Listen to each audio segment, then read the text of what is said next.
Rita Camilleri li għandha dixxindenza Maltija hija waħda mill-5 vittmi li tilfu ħajjithom fl-isparatura li seħħet f'Toronto ftit tal-jiem ilu.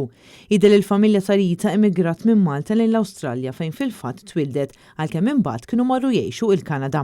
Bosta ħbieb ta' Rita li kellha 57 sena selmu l-memorja tagħha fuq il-midja soċjali filwaqt li kitbu li se jibqgħu jiftakru il-ħelu li kienet issajjar kif jiġdu dawn il-filmati.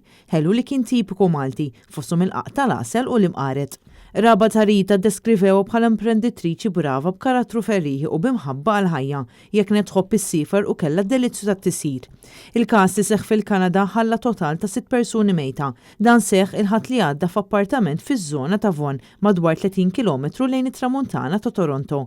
L-aggressur li kellu 73 sena spara tiri fatali lejn il-vittmi fejn wara spiċċa maqtul minn tiri wara konfront mal-istess pulizija.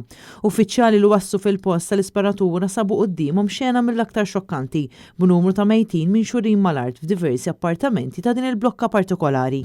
Il-vittmi huma Russell Manok ta' 75 sena, Helen Manok ta' 71 sena, Navid Dada ta' 59 sena u Vittorio Panza ta' 79 sena illi kellu relazzjoni ma' Rita Camilleri li wkoll spiċċat il-fetħajita f'dan l-inċident. Camilleri kienet membru fil-bord tal-kondominju tal-appartamenti fejn kienu jgħixu, bl-isparatura jidher li seħħet minħabba nuqqas taqbil waqt laqa illi kellhom. Meta kienet qed titkellem mal-mida Marlene Frate kunsilliera ta' Vaughan qalet li kienet ilha ħbieb ma' Camilleri u pensa għal dawn l-aħħar snin fejn iddeskrivithom bħala koppja b'qalb tad-deb. Hija spjegat li Rita kienet residenta li kienet tgħin ħafna fil-komunità u l-mod tagħha nħasset minn dawk kollha li kienu ilhom żmien twil jafuha.